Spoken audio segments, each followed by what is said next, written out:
O caso do maestro João Carlos Martins, doutor, reforça a importância do diagnóstico precoce. Exato. O câncer de próstata está entre os tumores aí mais curáveis se diagnosticados no início.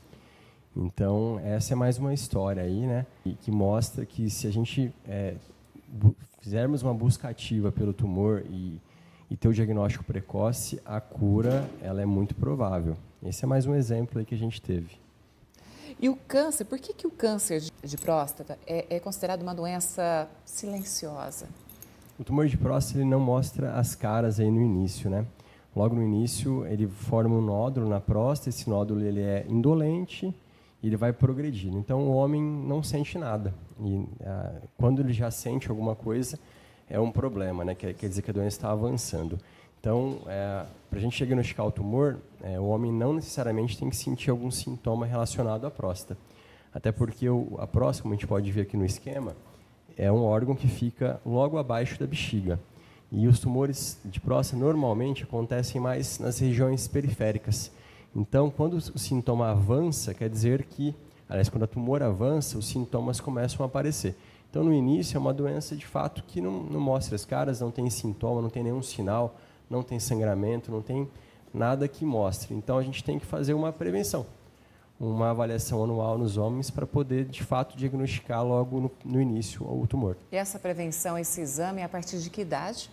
De forma geral, aos 50 anos para todos os homens, mas se você for negro ou tiver um histórico familiar positivo, para primeiro grau ou segundo grau, a gente tem que iniciar um pouco antes, aos 45 anos. Então, na minha rotina, na minha prática clínica, eu inicio para todo mundo aos 45 anos. A gente tem visto que não só o tumor de próstata, mas a maior parte dos tumores estão antecipando, né? A gente tem o estilo de vida tem tudo a ver com isso, né? A gente vai falar um pouco sobre isso.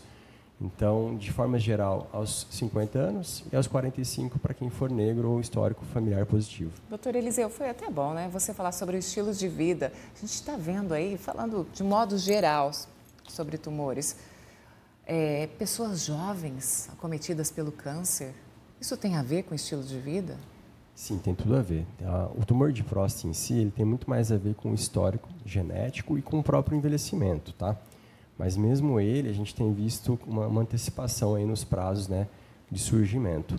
De forma geral, estilo de vida, obesidade, alimentação, tem tudo a ver aí com alguns tumores. Tumores de intestino, cólon, tumor de estômago, tumor de pâncreas, todo o trato digestivo tem muita relação com as condutas diárias aí, com obesidade. A alimentação industrializada, a gente percebe que no passado os nossos antepassados comiam melhor, né, do ponto de vista. Era uma comida mais simples, mas muito menos modificada, menos condimentada, enfim. Isso tem tudo a ver com o surgimento de boa parte dos tumores aí que a gente tem visto. E doutor, a gente fala, vou comer saudável, tudo.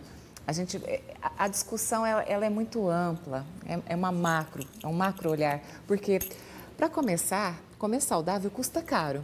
O brasileiro que é assalariado ali, a gente trabalha, a gente batalha o dia a dia, vai ao supermercado comprar frutas e verduras, os preços são exorbitantes, são caros.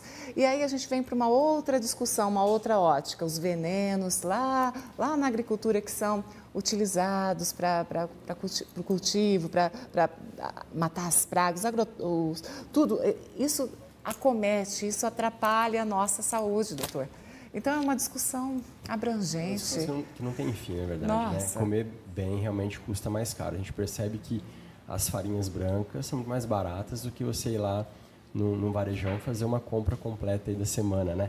Então, a gente percebe que quem não tem grandes condições sociais ou econômicas acabam abusando aí da alimentação rica em farinhas, em açúcares, em condimentados que são mais em conta mesmo e, vamos dizer assim, enchem a barriga, né? Agora, voltando aqui para o câncer de próstata, olha só, você de casa tem a sua pergunta, tem a sua dúvida a respeito desse assunto, aproveita a presença do Dr. Eliseu, manda aqui para a gente, o WhatsApp está aí na telinha, 16 99706 5262, vamos conversar. Doutor, quais são os exames essenciais para detectar o câncer de próstata? Bom, inicialmente o exame clínico, né? A gente faz uma entrevista no consultório com o paciente, a gente conversa, vê os fatores de risco genéticos aí, fazemos o PSA, que é um exame simples de sangue, e o exame dígito retal, que é o toque retal. Quando a gente faz o toque, a gente sente estes caroços vamos dizer assim, esses nódulos. Então, a gente introduz o dedo através do ânus, toca através do reto, e a gente sente a próstata que fica logo abaixo do reto. Então, existe uma dúvida de muita gente que procura a gente por problemas relacionados ao trato digestivo, ao reto, ao ânus. Mas, na verdade, a gente sente a próstata através do reto. Então, a gente sente a região periférica da próstata, que é onde a maior parte dos tumores se localizam. E se tiver uma região endurecida, ou algum carocinho, algum nódulo, a gente tem que lançar mão de outros exames, porque a gente não consegue definir se o paciente tem ou não câncer só com o exame clínico e PSA. Então, tendo alteração do PSA ou do toque retal, a gente faz uma avaliação com exames de imagem, uma ressonância, um exame bacana para poder definir se aquele nódulo é um nódulo de risco. E aí sim a gente progride para uma biópsia e define de forma histopatológica, né, a patologia mostra se aquilo é um tumor ou se é um nódulo benigno. A partir disso, a gente propõe a melhor terapêutica. É feita toda uma investigação a partir desse momento. Doutor, ainda com tanta informação hoje, muitos homens eles ficam um pouco com vergonha, não querem fazer o exame. Como lidar, como levar isso para mostrar para esse homem a importância, sim, do exame? Eu acho que tudo começa com isso aqui, né? Com a orientação, né? A gente divulgar os cuidados já é um bom começo, porque o paciente vai assistir, vai ver a importância de se cuidar. Sim. E aí, quando ele chega no consultório, eu tento sempre bater um papo mais aberto, mais tranquilo, quebrar um pouquinho o gelo, quebrar os tabus, mostrar para o paciente que fazer um toque não vai modificar a masculinidade dele. Sim, é um exame perfeitamente. super rápido, demora 5, 6 segundos um toque retal. É muito rápido. Então, a gente tem visto que com as orientações que a gente tem no dia a dia, na mídia, né, e essa quebra de tabu, a gente tem visto que os homens estão buscando um pouco mais o cuidado de forma antecipada. E isso faz toda a diferença. A gente pode ver no esquema, inclusive, que doenças em estágios iniciais a gente consegue definir melhor e tratar e propor cura para o paciente. Vamos explicar, ótima ilustração aqui, doutor. Então, no estágio inicial, a gente nem percebe que tem alguma alteração. Tá? Uhum. Estágio 2, a gente percebe que tem os nódulos, mas eles estão confinados aí na própria próstata. Esses aqui? Isso. Tá. Aí, a partir do estágio 3 e 4, a gente percebe que a doença começa a acometer os órgãos adjacentes, inclusive a própria bexiga. Quando a doença atinge estágios mais avançados, estágio 4, aí já é uma doença que não é curativa, o tratamento é paliativo.